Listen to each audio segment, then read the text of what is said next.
you focus on skills or weighted calisthenics? A lot of people really honestly will not click on this. And if you have, I just want to say you're very, very like autistic about calisthenics, but in all the best ways. This is the type of thing that I would click on, which is why I'm making it.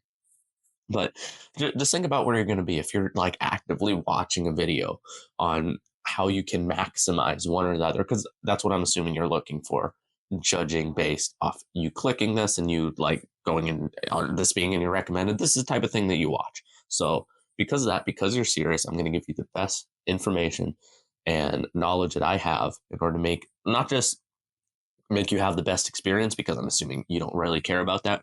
You want to make as much progress as possible because that is your best experience. So we're going to be going over that and how you can pick either skills or how you can pick weights.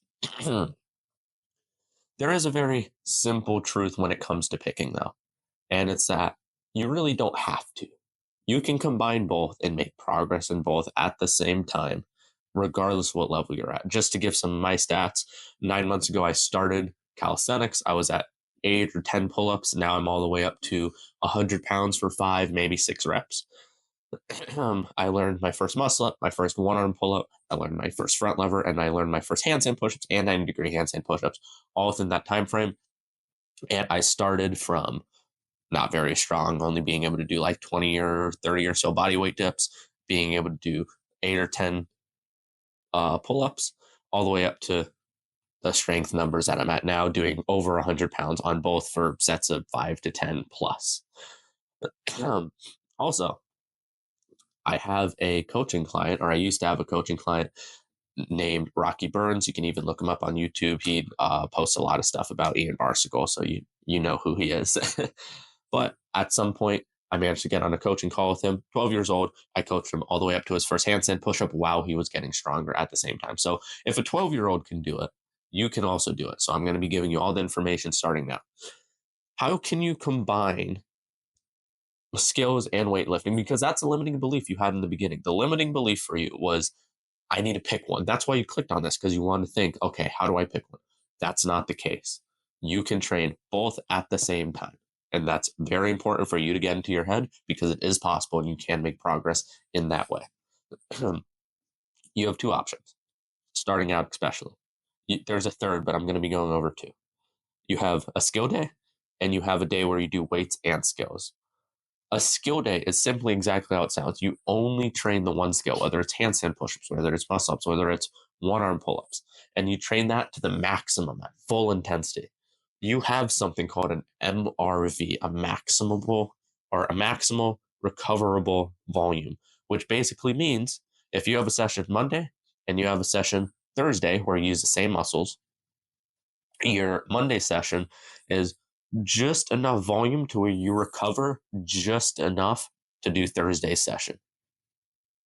So if you want to have like a more simple explanation, imagine in bodybuilding, for example, when people do like bicep curls and you do 10 sets of bicep curls one day on Monday, and then your Thursday session where you do bicep curls again, you're a little bit sore. That's past your MRV. That's more than your maximal recoverable volume. So you would have to lower the volume down to 9 sets or 8 sets or 7 sets. Let's say you go down all the way to 6 sets and you're sore Tuesday and you're a little bit sore Wednesday, but not really. And then you're not sore at all Thursday and everything feels completely fine. You have just found your MRV. That's the maximum volume that you can recover from on a given training cycle or week, however you want to quantify it. And this is when a skill day is when you only train skills. You have to find your MRV for that specific skill because it's different depending on your experience level. I would have to explain to you hours. Literally, it's in my course. If you go into the link down below, I have the GUO community, the Get Us Out in Calisthenics community, and I'm going to be releasing for free all the people who join before it gets released. I'm going to be releasing that community specifically, and I'm going to be releasing the course where I go over how to progress in specific skills and how to go from 0 all the way up to hundreds and hundreds of pounds plus on weighted pull-ups and weighted dips. So you can join that. But yeah, I have that. That's something that exists. My job's to advertise it or something. It's almost like I own it and I want to make money doing it. But it's free for you as long as you join when this video comes out. Anyways, That is your skill day. You train only the skill, you find what your MRV is. So you can test this just by simply adding more and more volume. And then once you find a volume, which is your set number multiplied by your intensity, you know how intense you're going, whether it's to failure or just barely before failure, however many reps in reserve you do, maybe for your handstand push-ups or muscle ups, that type of thing. You find how many sets you can do, and then you keep the reps the same, and you just roll with that. And whenever you find that, okay, Monday I'm good, I do your session. Maybe it's 10 sets, just like the bicep curl example. And then Thursday, you're like, oh, I'm still a little bit sore. Like my wrist hurts. Like this is weird. That's past your MRV. You want to lower the sets to where you're like still a little bit weird Wednesday, maybe even Tuesday, but you're good Thursday for that session. And you need to be very careful because sometimes when you're not sore, there still is muscle damage. So if you don't know, soreness is basically just like small tears inside of your muscle. There are a lot of instances, and most instances, when you're not sore, you can still have muscle damage, which will lead to injury much easier.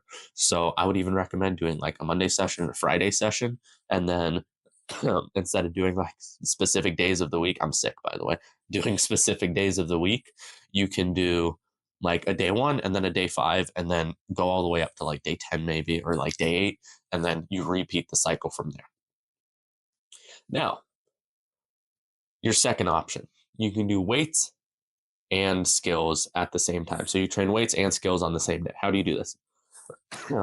The best way is having half of your MRV as a warm up. So you would be treating that skill like a warm up. And if it's a skill that you're not really able to do it, like if it's a static that you're not able to hold for more than probably 6 or 8 seconds, and if it's a dynamic movement like muscle ups or handstand push ups, if you're not very good at them to where you can do them comfortably, then you wouldn't actually do this on that day. What you would do is, if you are comfortable with that skill, what you do is you do half the amount of volume. So you would cut the sets in half. Depending on how many sets you do, you can either keep the reps the same or 70% of the reps or half of the reps for each given set. You'll have to modify that a little bit, again, depending on your skill level, but it should be a warm up and it should be fairly easy. You do half the normal work you would do, maximum is 70% of the work you would do, and you would roll with that. You would only do a skill you're good at. This is very important. Only do skills that you're able to do consistently and you're all right at. So if you're only able to hold a full planche, for example, for 2 seconds, 3 seconds, then you wouldn't do a full planche as your warm up for your push day or pull day, for example. But what you could do is you could do a straddle planche and you can hold that for 3 to 4 seconds. That's an option that you can do because that's an easier progression to where you're able to treat it like a warm up and just kind of grease the groove with the skill. I said there were 2 things, but there's 3. You need to train both slightly less than if you were to just go all in one. And you're not going to make 10 out of 10 progress, but there are ways to make 8 out of 10 progress. And if you're able to make 8 out of 10 progress in 2 things, then why not do the 2 things? Some stuff is going to have to go on the back burner. What I like doing and what I recommend to most people and most of my athletes are getting to a strength number to where you're like, okay, I feel like really fucking strong. Progressing in it slowly still, but going mostly into skills. So for example, if I said it for me, for example, my goal before training 1-arm pull-ups fully, because I'm able to do it now, I just haven't yet because of a bunch of reasons I can't get into here, but I'm able to do it. I'm waiting until I can do 110 pounds on weighted pull-ups for 6 reps. I'm almost there, but that is the skill that I'm looking for, and then I'm going to replace it. But for something like a handstand push-up, that's not intense enough for most people to where you have to replace it with your weighted dips completely.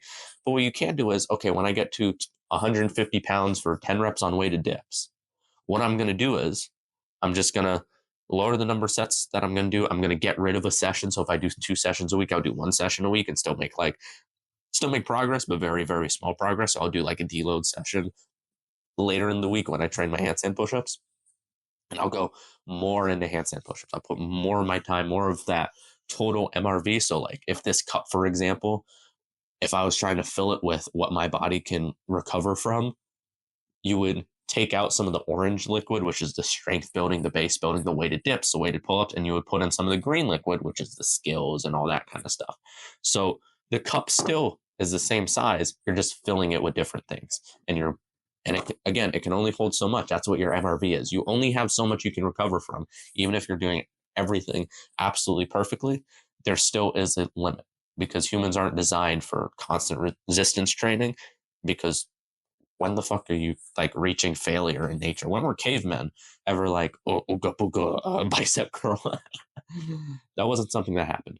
It's very, very hard on your body, which is why you need to take deloads every 4 to 6 weeks, every 3 to 6 weeks, every 3 to 8 weeks. Why you have to monitor your intensities and your training progress, and you have to progress slowly the more advanced you get because humans weren't designed to do 200-kilogram dips. But we can. So as a byproduct of that, we have to manage that fatigue because Matthew's lap, for example, someone who can actually do dips with 200 kilograms, that's like 400 and I want to say 60 pounds almost. Someone who's able to do that, he still has the same nervous system and the same brain, just modified slightly differently to be more efficient. He still has that same nervous system as he did when he turned 25. And he might be younger than 25, but just for the sake of example, he has the same brain basically. That was a bad example. He has the same brain he did before he even started training.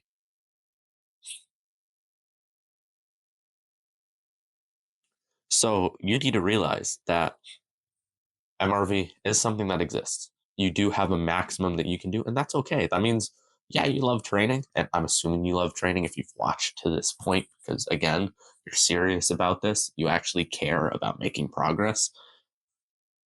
But find joy in that you know you're doing everything that you can. Because part of progressing is the rest. A lot of people hate listening to it, and you don't know until you know. Like you don't know that this is important until you know that it's important.